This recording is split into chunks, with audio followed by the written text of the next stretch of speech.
نحمده ونصلي على رسوله الكريم اما بعد فاعوذ بالله من الشيطان الرجيم وما تفعلوا من خير يعلمه الله فمن يعمل مثقال ذرة خيرا يره ومن يعمل مثقال ذرة شرا يره من عمل صالحا فلنفسه. وقال النبي صلى الله عليه وسلم عن أبي ذر بن جنادة رضي الله تعالى عنه قال قلت يا رسول الله أي الأعمال أفضل؟ قال الإيمان بالله والجهاد في سبيله. قلت أي الرقاب أفضل؟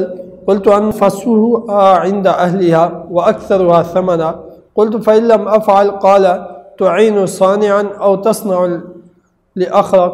قلت يا رسول الله أرأيت إن ضعفت عن بعض العمل؟ قال تكف شرك عن الناس فإنها صدقة منك على نفسك او کما قال علیہ الصلوۃ والسلام.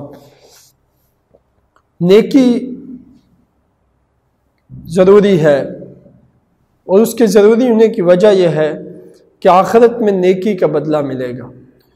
نیکی کے لیے قرآن کریم نے بھی بہت ترغیب دی کہ نیک اعمال کیا کرو. فرمایا اگر وما تفعلوا من خیر، جو خیر کا عمل تو کرے گا اللہ اس کو جانتا ہے، فإن اللہ بہ علیم. اور پھر دوسری جگہ فرمایا جو تو نیک اعمال کرتا ہے یعلمہ اللہ اس سے واقف ہے، اللہ کے علم میں ہے. اور فرمایا جس شخص نے ایک ذرے کی بقدر مثقال ذرے کی بقدر خیر والا عمل کیا، وہ عمل اس کا لایا جائے گا. فمن یعمل مثقال ذرۃ خیرا یرہ، وہ اس کو دیکھے گا، یعنی اس کا بدلہ پائے گا قیامت کے دن. فرمایا من عمل صالحا فلنفسہ، جس نے نیک عمل کیا اس نے اپنی ذات کے لیے کیا. اب یہ ایک نہیں بلکہ قرآن کریم اس سے لبریز ہے کہ نیکی کا جذبہ، نیک اعمال کو اکٹھا کرنا، نیکیوں کو جمع کرنا، نیکیوں کو بچانا، نیکیوں کو زیادہ کرنا، یہ قرآن کریم احادیث رسول اللہ کی مسلسل ترغیبات ہیں. یہی بیانات کہ قرآن کریم مجھے اور آپ کو بتاتا ہے نیکی ہے کیا، احادیث ہمیں بتاتی ہے نیکی کیا ہے. اب ہمارے ذہن میں جب نیکیوں کا کنسپٹ بنا ہوا ہوتا ہے کہ فلاں عمل بھی نیکی ہے، فلاں عمل بھی نیکی ہے، فلاں عمل بھی نیکی ہے، تو پھر عمل کرنے کی طرف رغبت بھی پیدا ہوتی ہے اور بندہ موقع جیسے ہی کسی نیکی کا موقع پائے وہاں وہ نیکی کر لے، وہ اس کے بارے میں ذخیرہ ہو جاتی ہے. اللہ تعالی ہمیں توفیق نصیب فرمائے. آج ہم احادیث کی روشنی میں ان نیکیوں کا ذکر کریں گے جو ہمیں رسول اللہ صلی اللہ علیہ وسلم نے بتلائی. حضرت ابو ذر جندب بن جنادہ رضی اللہ تعالیٰ سے روایت ہے کہ فرمایا کہ سوال کیا گیا اللہ کے رسول کون سا عمل زیادہ افضل ہے؟ تو آپ نے فرمایا اللہ پر ایمان لانا یہ سب سے افضل عمل ہے، اور اللہ کے راستے میں جہاد کرنا. پھر کہا کہ کون سے غلام کا آزاد کرنا زیادہ افضل ہے؟ آپ نے فرمایا اپنے مالک کی نظروں میں جو سب سے زیادہ بہتر ہو. تو آپ صلی اللہ علیہ وسلم سے پوچھا گیا کہ یا رسول اللہ اگر ہم اس کی قدرت نہ رکھتے ہوں کہ بہت مہنگے غلام کو آزاد کریں، تو آپ نے فرمایا کہ کسی کاریگر کی مدد کرنا. بس اوقات کوئی شخص صاحب فن تو ہوتا ہے لیکن اس کے پاس انویسٹمنٹ نہیں ہوتی، اس کو دوسروں کا تعاون چاہیے ہوتا ہے، تو آپ صلی اللہ علیہ وسلم نے فرمایا کہ ایسے کاریگر کا تعاون کرنا، یا کسی شخص کے کسی بے ہنر آدمی کا کام کر دینا. خود کاریگر ہے اور کوئی آدمی ہے اس سے کام نہیں ہو رہا تو اس کے پاس کھڑا ہو گیا اور اس سے کام کر کے دے دیا.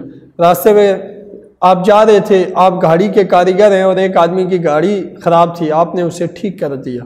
ٹھیک ہے، آپ کہیں جا رہے تھے، دوسرے آدمی کے پاس راستے میں کوئی سہولت نہیں تھی، آپ نے اس کو سہولت فراہم کر دی. تو فرمایا کہ یہ افضل عمل ہے. پھر پوچھا گیا کہ یا رسول اللہ اگر اس کی بھی کوئی گنجائش نہ ہو، نہ میں خود ہنرمند ہوں، نہ کسی ہنرمند آدمی کا تعاون کر سکتا ہوں، تو پھر میں کیا کروں؟ تو آپ صلی اللہ علیہ وسلم نے فرمایا کہ اپنے شر سے دوسرے کو بچا، یہ بھی صدقہ ہے. اپنے اندر کی شرارتوں سے، ہاتھ کی شرارتوں سے، پاؤں کی شرارتوں سے، اپنے جسم اور جان کی شرارتوں سے اپنی آنکھ اور کان کی شرارتوں سے، اپنے دل اور دماغ کی شرارتوں سے تو دوسرے کو بچا، یہ بھی تیرے جسم کا صدقہ ہے۔ حضور صلی اللہ علیہ وسلم نے دوسری جگہ حضرت ابو ذر غفاری رضی اللہ عنہ سے روایت ہے کہ فرمایا، تم میں سے ہر ایک کے ہر جوڑ پر صبح ایک صدقہ کرنا لازمی ہے۔ صبح کے وقت جسم کے ہر جوڑ کے بدلے میں، دیکھیے اس انسانی جسم میں جتنے جوڑ ہیں 360 جوڑ ہیں، وہ آگے حدیث آ رہی ہے۔ اب 360 جوڑوں کے عوض میں بندے پر یہ فرض ہے کہ وہ ان جوڑوں کے عوض میں کوئی نہ کوئی نیکی کرے، ہر جوڑ کے عوض میں، اس لیے کہ وہ ہر جوڑ سے ہر وقت فائدہ اٹھاتا ہے۔ کسی آدمی کے اگر کونیوں کا یہ جوڑ اگر سیدھا ہو جائے اور نہ یہ فولڈ نہ ہو تو پھر بندہ کہاں کھڑا رہ جاتا ہے، آپ اندازہ کریں کہ ہاتھ کا استعمال خراب ہو جاتا ہے۔ ایک انگلی اس کا جوڑ اگر کام کرنا چھوڑ دے تو بندے کا پورا ہاتھ مفلوج ہو کے رہ جاتا ہے۔ اگر ٹانگ کا ایک جوڑ کام کرنا چھوڑ دے تو بندے کے لیے چلنا محال ہو جاتا ہے۔ اگر کمر کا ایک جوڑ کام کرنا چھوڑ دے تو جسم سیدھا کا سیدھا رہ جاتا ہے اور بندہ چیختا کا چیختا چلاتا رہ جاتا ہے۔ تو یہ حضور صلی اللہ علیہ وسلم کے روایت حضرت ابو ذر غفاری بیان کرتے ہیں، حضور نے فرمایا کہ جوڑ کے عوض میں کل سلامہ من احدکم صدقہ کرنا چاہیے۔ فکل تسبیحۃ صدقہ، آپ نے فرمایا ہر تسبیح صدقہ ہے۔ تسبیح کسے کہتے ہیں؟ سبحان اللہ۔ پھر آپ نے فرمایا کل تحمیدۃ صدقہ، الحمدللہ کہنا، اللہ کی حمد کرنا یہ صدقہ ہے۔ وکل تحلیلۃ صدقہ، اور ہر تحلیل یعنی لا الہ الا اللہ کہنا یہ صدقہ ہے۔ فرمایا وَأْمُرْ بِالْمَعْرُوفِ صدقہ، دوسروں کو نیکی کا حکم کرنا، نیکی کی طرف بلانا صدقہ ہے۔ وَالنَّهْيُ عَنِ الْمُنْكَرِ، لوگوں کو گناہ سے روکنا صدقہ ہے۔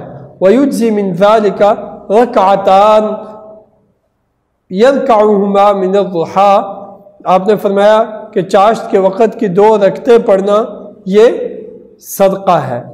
تو آپ صلی اللہ علیہ وسلم نے بغیر پیسوں والا صدقہ بھی ہمیں بتایا کہ وہ آدمی جس کے پاس مال صدقہ کرنے کے لیے نہیں ہے، جس کے پاس دوسروں کو تعاون دینے کے لیے سامان نہیں ہے، تو وہ اللہ کی تسبیح، تحمید، تحلیل کے ذریعے صدقہ کرے، لوگوں کو اللہ کی طرف بلانے کے ذریعے صدقہ کرے، لوگوں کو گناہوں سے روکنے کے ذریعے صدقہ کرے، وہ اپنی نمازیں، نفلی نمازیں پڑھ کے صدقہ کرے۔ حضور صلی اللہ علیہ وسلم نے فرمایا کہ عرضت علی اعمال امتی حسنھا وسیئھا، میرے سامنے میری امت کے اعمال پیش کیے گئے، ان میں نیکیاں تھیں اور ان میں گناہ تھا۔ پھر آپ نے فرمایا فوجدت فی محاسن اعمالها الاذى یماط عن الطریق، میں نے نیکی میں اس بات کو بھی پایا کہ راستے سے تکلیف دہ چیز کو ہٹانا بھی صدقہ ہے، یہ بھی نیکی ہے۔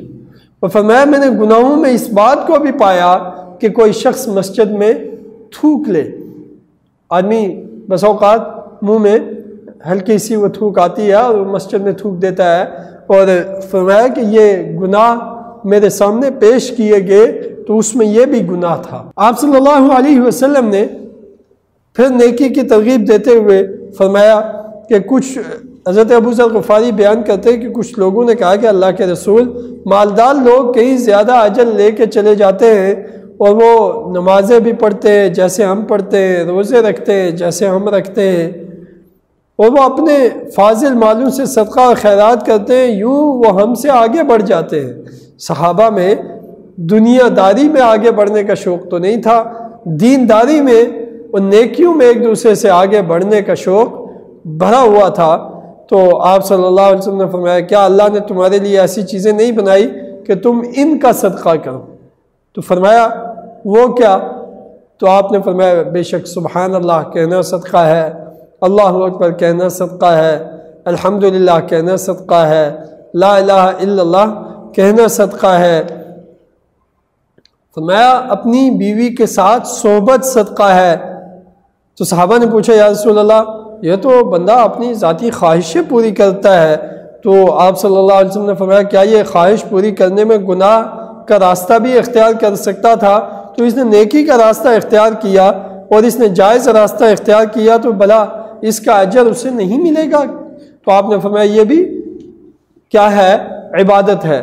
آپ اندازہ کریں کہ اسلام نے ہمیں کس قدر نیکیوں کے ساتھ جوڑا ہے، اور ہمارے درست سمت کے اعمال جو ہماری ذاتی ضروریات ہیں ان کو بھی نیکی کے دائرے میں لانے کا اصول حضور صلی اللہ علیہ وسلم نے ہمارے سامنے رکھا۔ پھر آپ صلی اللہ علیہ وسلم نے ایک نصیحت کی۔ حضرت ابو ذر فرماتے ہیں، فرمایا کہ لا تحقرن من المعروف شیئا، تم میں سے کوئی آدمی کسی نیکی کو چھوٹی چیز نہ سمجھے، حقیر نہ سمجھے۔ ولو ان تلقا اخاک بوجہ طلیق، اگرچہ وہ اپنے بھائی سے خندہ پیشانی سے ملنا ہی کیوں نہ ہو۔ دو دوست، دو بھائی، دو کولیگ آپس میں ملتے ہیں اور ذرا مسکراہٹوں کے تبادلے کے ساتھ ملتے ہیں، تو اللہ کے نبی صلی اللہ علیہ وسلم نے فرمایا یہ نیکی ہے، اس کو نیکی سمجھو اور اس نیکی کو کمتر مت سمجھو۔ یہ بہت ظاہر ہے کہ پڑھنے میں بس اوقات آپ تول رہے ہوتے ہیں تو آپ دیکھتے ہیں دکاندار کو کہ وہ ہلکی ہلکی چینی ڈال رہا ہوگا تو آخر میں وہ دانے ڈال کے برابر کر رہا ہوتا ہے، تو کبھی کبھی آپ کو منوں کا وزن پورا کرنے کے لیے دانوں کو ڈالنے کی ضرورت پیش آ جاتی ہے۔ حضور نے فرمایا کہ نیکی کوئی بھی ہو اسے کم نہ سمجھو، قیامت کے دن اعمال نامے میں بس اوقات چھوٹی سی نیکی کا ہی بندے کے لیے اس اعمال نامے کے ترازو کو بھاری کرنے کی وجہ بن جاتی ہے۔ پھر آپ صلی اللہ علیہ وسلم نے وہ حدیث، حضرت ابو ہریرہ نے دوبارہ وہی حدیث روایت کی جس میں آپ نے فرمایا کہ کل السلامہ من الناس علیہ صدقہ کل یوم تطلع فیہ الشمس، جس دن سورج طلوع ہو جائے تو ہر آدمی پر اپنے ہر جوڑ کا صدقہ کرنا واجب ہے۔ اور اس سے مراد آپ صلی اللہ علیہ وسلم نے واضح کر دیا کہ دو آدمیوں کے درمیان انصاف کرنا بھی صدقہ ہے۔ تعدل بین الاثنین صدقہ۔ آپ نے ایک اور نیکی کا ذکر کیا، پہلے تو سبحان اللہ، الحمدللہ، اللہ اکبر کا ذکر تھا اور مال کا ذکر تھا، اور پھر اپنی ازدواجی زندگی کی نیکی کا ذکر تھا، اور پھر آپ صلی اللہ علیہ وسلم نے راستے سے تکلیف دہ چیز کو ہٹانے کا ذکر کیا۔ آپ صلی اللہ علیہ وسلم نے نیکی میں خواندہ پیشانی سے دو مسلمانوں کی ملاقات کا ذکر کیا۔ اب آپ صلی اللہ علیہ وسلم نے ایک نئی نیکی کا ذکر فرمایا تعدل بین الاثنین، دو بندوں کے درمیان انصاف بھی صدقہ ہے۔ آپ صلی اللہ علیہ وسلم نے اس سے آگے ایک اور نیکی کا ذکر کیا، فرمایا تعین الرجل فی دابتہ فتحملہ علیہا، کسی سوار آدمی کو اس کی سواری پر بٹھانا یا اس کا مال تھام کر اس کو سواری پہ چڑھانا، یہ بھی صدقہ ہے۔ آپ کسی سٹاپ پہ کھڑے ہیں، بس آئی، ایک بندے کے پاس توڑا تھا اور وہ اپنا تھیلا اور توڑا اٹھا کے کھینچ رہا ہے اور وزنی ہے، آپ نے کہا اس کو ایک طرف سے تم پکڑ لو، دوسری طرف سے میں پکڑتا ہوں، اور آپ نے گاڑی میں رکھوا دیا۔ آپ صلی اللہ علیہ وسلم نے فرمایا یہ صدقہ ہے۔ ہم اسے معمولی نیکی سمجھتے ہیں، بس اوقات ہم نیکی سمجھتے نہیں ہیں۔ حضور صلی اللہ علیہ وسلم نے کتنی خاص بات ارشاد فرمائی، کبھی کبھی کہیں مزدور دستیاب نہیں ہوتا اور وہاں ضرورت پیش آتی ہے بندے کی، کہیں گاڑی میں کوئی چیز رکھنا ہوتی ہے، کہیں گاڑی سے کوئی چیز اتارنا ہوتی ہے اور وہاں وزن ہوتا ہے، تو اس وزن کو ہمارے یہاں بعض لوگ ڈرائیور اور جو ہے وہ ڈرائیور ہوتے ہیں اور گاڑی کے ساتھ کانٹریکٹر ہوتے ہیں، تو ان لوگوں کے لیے وہ یہ کام اکثر کرتے ہیں، وہ اپنے پروفیشنل کے طور پہ کرتے ہیں کہ سواریوں کے سامان کو ہاتھ لگا کے چڑھانا اور اتارنا، لیکن اگر وہ اس میں یہ نیت کرے کہ یہ ہم صرف اس لیے لوگوں کے ساتھ تعاون کرتے ہیں تاکہ ہمارے اعمال نامے میں یہ شامل ہو جائے، تو تو آپ اندازہ کریں کہ ایسے لوگ کتنی نیکیاں کرتے ہیں صبح سے شام تک، مگر نیت نہ ہونے کی وجہ سے، نیکی کا ارادہ نہ ہونے کی وجہ سے، بس ذاتی اس کے دنیاوی فائدہ یہ ہے کہ جلدی سے ہم نکل جائیں گے، گاڑی چل پڑے گی، لہٰذا ہاتھ لگا دو اس کے ساتھ تاکہ سامان اوپر چڑھا دیں اور جلدی سے اتار کے پھینک دو تاکہ ہم نکل جائیں جلدی سے۔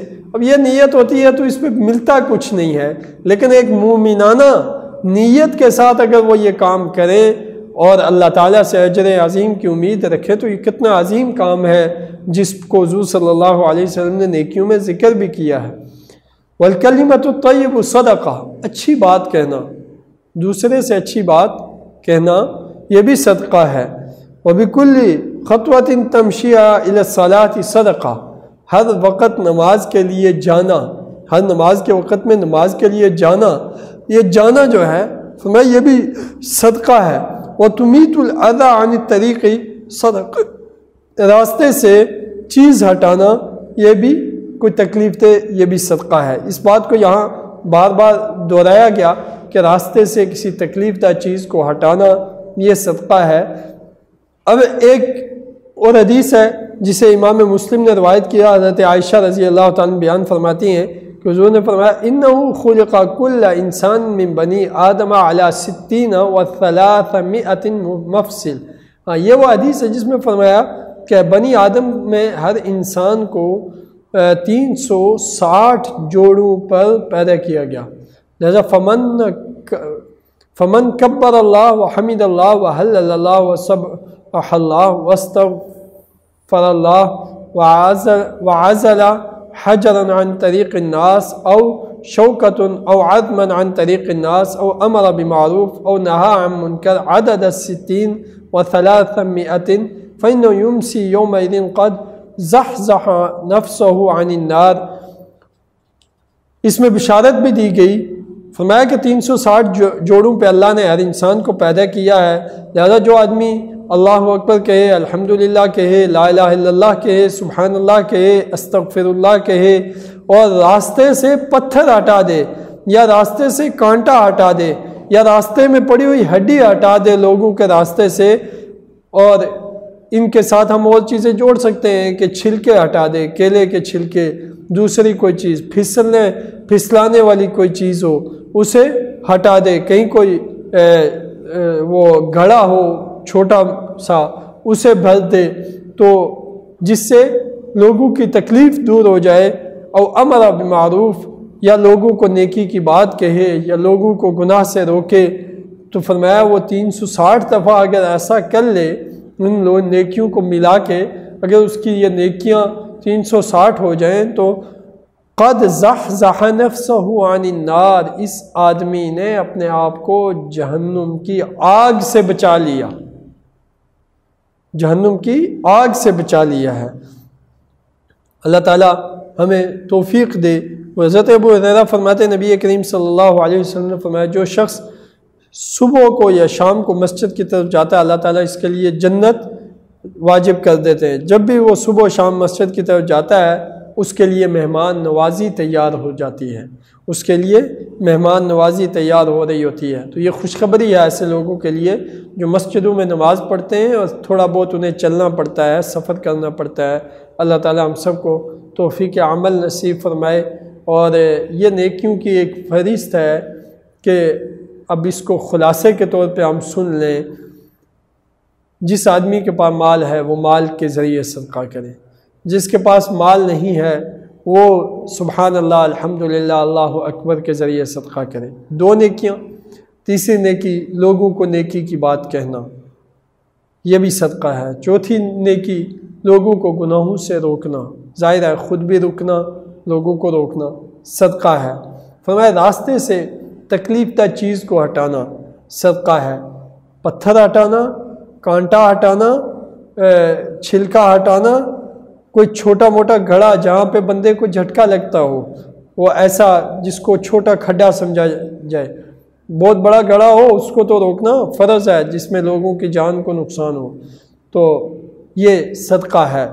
کسی سے خندہ پیشانی سے ملنا صدقہ ہے، کسی کی ضرورت پوری کرنا صدقہ ہے، کسی کے ساتھ عدل کرنا، دو آدمیوں کے درمیان صلح اور عدل کرانا، یہ صدقہ ہے۔ کلمہ طیبہ، سچی ایک اچھی بات کہنا، یہ صدقہ ہے۔ اور مسجد کی طرف چل کر جانا، یہ صدقہ ہے۔ آپ صلی اللہ علیہ وسلم نے ایک یہ نصیحت کی کہ کسی نیکی کو کم مت سمجھو، کسی نیکی کو کم مت سمجھو، ہو سکتا ہے کہ وہی ذریعہ نجات بنے۔ اب یہ بھی کہ چھوٹی سے چھوٹی نیکی ہمیں میسر آ جائے تو اس کو ہم کرنے کی کوشش کریں۔